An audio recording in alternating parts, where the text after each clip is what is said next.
Assalamualaikum, selamat siang teman-teman semuanya.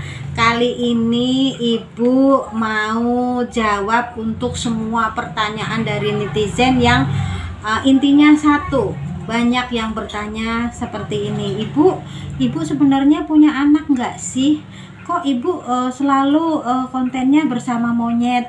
Ibu kemana-mana bawa monyet gitu. Dulu sebelum punya Jonjon, Mbak Osa kan belum gendut ya, jadi Ibu perginya kalau pergi bawa Mbak Osa. Tapi berhubung sekarang Mbak Osa udah gendut, udah besar, agak repot juga kalau diajak-ajak pergi.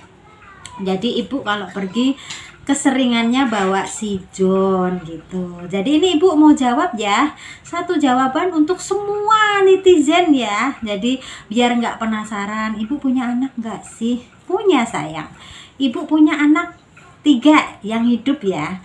Yang pertama itu namanya Mbak Ica, udah nikah, udah tinggal sama suaminya sendiri, punya rumah di Tiga Raksa. Udah nggak tinggal sama Ibu berarti ya. Tinggal 2. Yang satu ini namanya Mas Vino, masih kuliah.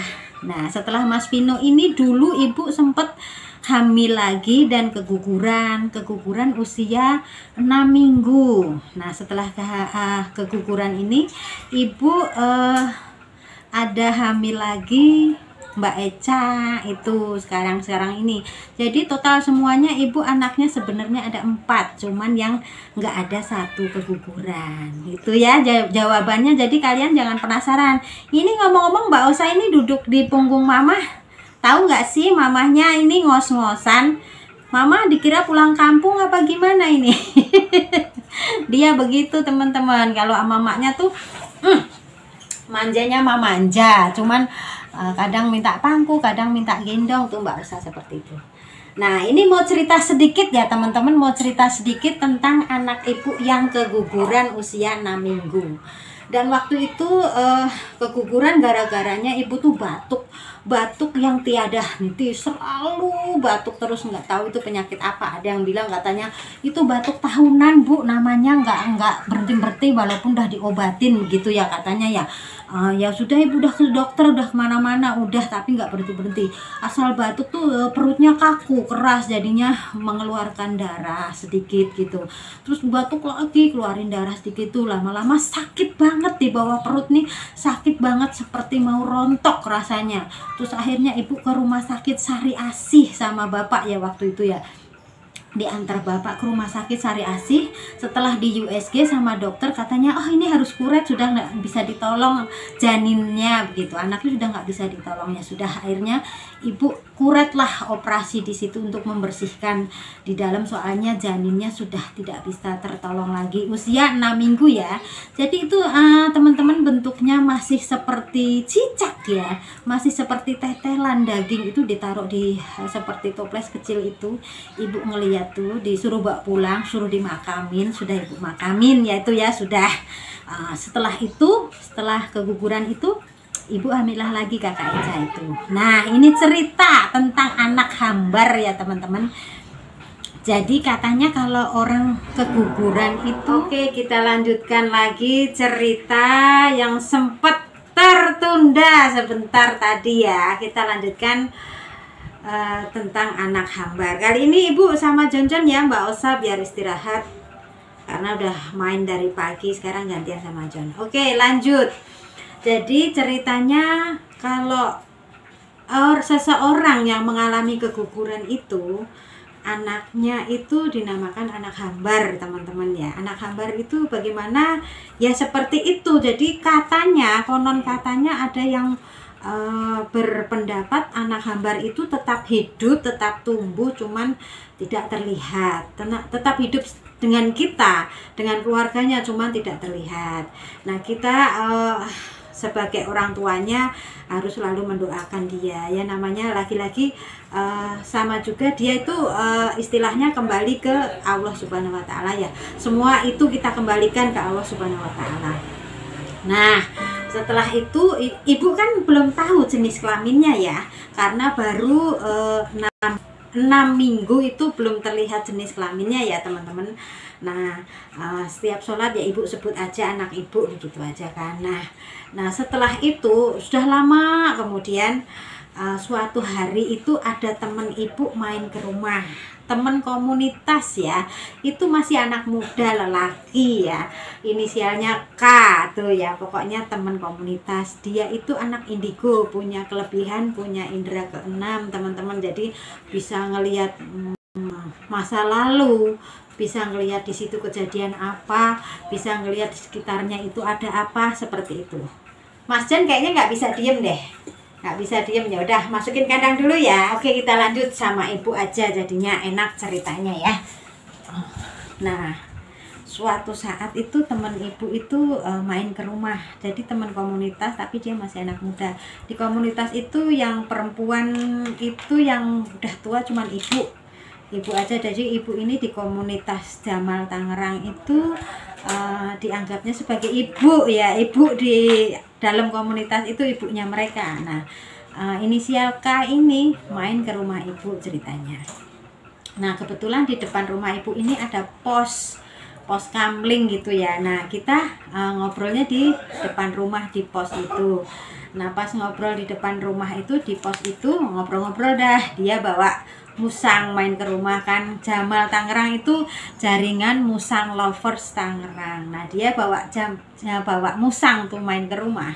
Nah di situ pas ngobrol-ngobrol, tahu-tahu dia itu ngeliatin di pagar aja, di pagar rumah ibu. Soalnya kan ini rumah posnya agak ke sana gitu, agak di depan rumah, jadi lumayan kira-kira ada 6 meteran lah dari depan rumah itu gitu. Si K ini ngeliat aja di depan pagar ini, ngeliat depan rumah begini tuh. Ibu heran dong, tadinya ngobrol sama ibu kok tadi tahu-tahu dia ngeliatin depan rumah, ngapain? Ibu diemin dah tuh, karena ibu emang tahu dia itu bisa, orangnya bisa ngeliat, punya kelebihan ya. Nah setelah itu, setelah udahan, dia nanya ke ibu, bilang begini, tante, kalau manggil ibu tante, emang tante punya anak yang meninggal ya, bilang gitu. Ibu bilang, bukan meninggal tapi keguguran, masih kecil, baru usia 6 minggu. Oh pantesan. Kan nggak mungkin ya teman-teman, nggak mungkin juga ibu ini yang perempuan sudah tua menceritakan ibu itu pernah keguguran gini-gini sama teman laki-laki yang masih anak muda, kan nggak mungkin ya. Tapi tahu-tahu si inisial K ini teman ibu langsung negor ibu gitu, emang tante pernah punya anak meninggal gitu. Nggak meninggal Kak, tapi keguguran. Oh pantesan. Emang kenapa? Ibu tanya gitu.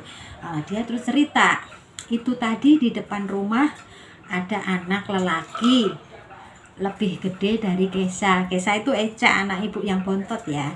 Emang kakaknya dia ya, setelah Vino anak kedua baru keguguran, baru Eca. Anak lelaki mukanya kayak Eca tapi versi lelaki tante. Terus iya dia mau buka pagar, aku lihat.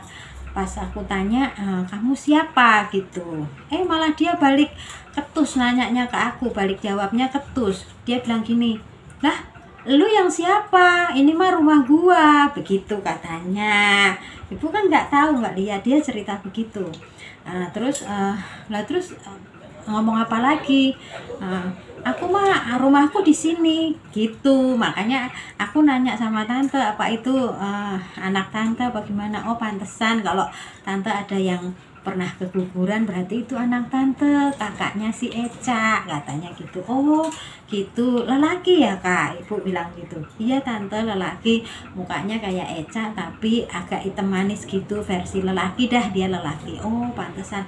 Emang dia tinggal di sini Kak? Ya iya, tinggal sama tante, hidup sama tante, cuman tante nggak ngeliat gitu. Oh gitu, bisa nggak Kak? Tante pengen lihat anak tante kayak gimana. Oh nggak bisa tante, susah kalau begitu mah, begitu. Udah selesai cerita ya. Terus konon katanya anak hambar itu kan hidup di rumah nih sama kita, sama ibu nih, hidup di rumah, cuman ibu kan nggak ngeliat. Konon katanya anak hambar itu bisa membantu kita dalam kesulitan. Dalam arti kesulitan gimana Bu ya, nggak tahu kesulitan yang gimana. Ibu sendiri kan nggak tahu, belum berpengalaman, nggak ngerti gitu ya. Selama ini ibu mendoakan baik aja, setiap sholat ibu doakan ya, namanya kita kehilangan anak satu ya, ibu doakan baik-baik gitu.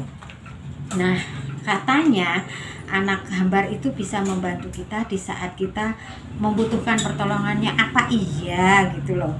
Nah, suatu ketika waktu itu tuh Mbak Ica, anak ibu yang pertama itu sudah tunangan, tukar cincin ya, kan ada cincinnya. Nah, pas cincinnya nikah ini mau dicari, dia ngerasanya ditaruh di kan lemari bajunya itu yang kabinet itu loh, yang rak plastik itu. Nah, ditaruhnya dia di situ di rak ketiga apa kedua gitu. Ngerasanya dia ditaruhnya di situ. Nah, pas ditaruhnya di situ, kenapa pas di saat hari H dicariin itu enggak ada tuh cincin. Jadi Icanya uring-uringan, Icanya bingung. Ngerasanya nyarok di situ tapi barangnya nggak ada. Udah dibongkar, udah dilipetin satu-satu bajunya, udah dari rak 1 ke rak 2 ke rak 3 dan sampai habis raknya dilipetin, bajunya dikeluarin, tapi yang dicari itu nggak ada. Yang dicari nggak ada.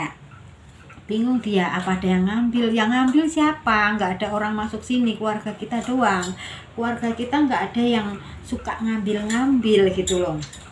Yang udah gitu, oh iya, ibu inget ya, ibu inget ada yang bilang katanya bisa bantu gitu loh, bisa bantu kalau kita nyebut-nyebut, kita minta tolong. Ini Allahu alam ya, semua kita kembalikan ke Allah Subhanahu wa Ta'ala ya, bener apa enggaknya. Tapi di saat bener-bener genting, yang nyari nggak ada, yang udah putus asa banget ya, ibu nih bilang, mbok coba minta bantuan adikmu cariin itu cincin adanya di mana, orang di sini nggak ada yang ngambil, nggak ada yang masuk ke kamarmu gitu kan. Terus bener Mbak Ica ini bilang, katanya, Dek bantuin Mbak Ica kek Dek, ini lagi nih nyariin cincin kawin, ditaruh di sini kenapa nggak ada, udah dibongkarin satu-satu, udah di bajunya dilipetin satu-satu, tetap enggak. Nah, setelah itu udah ngomong begitu, bantuin Mbak Ica Dek gitu. Coba mama bilang gitu, ibu bilang gitu, coba dilihat lagi, dibongkar lagi yuk, mama bantuin. Barangkali kamu nyelip di mana, orang bajunya udah aku lipetin satu-satu sih mah, udah dikeluarin semua nggak ada. Ya udah yuk, bismillah, coba yuk mama cariin, mama bantuin. Setelah itu buka lemari pertama, kedua, sap pertama, sap kedua, dia ngerasanya naruh sap ketiga kalau nggak salah. Nah, pas di sap ketiga itu kenapa itu cincin masih di dalam suratnya, surat toko emasnya itu bener-bener yang lacinya pas dibuka itu di depan mata. Heran kan? Heran banget kan? Yang tadinya udah dikeluarin semua, udah dilipetin lagi, udah dirapin satu-satu lagi, bajunya tuh bener-bener nggak ada. Masa itu bisa nyelip pas dapet, pas banget buka laci itu udah kelihatan di depan mata. Alhamdulillah ya Allah. Jadi percaya nggak percaya ya teman-teman, tapi semua kita kembalikan ke Allah Subhanahu wa Ta'ala ya.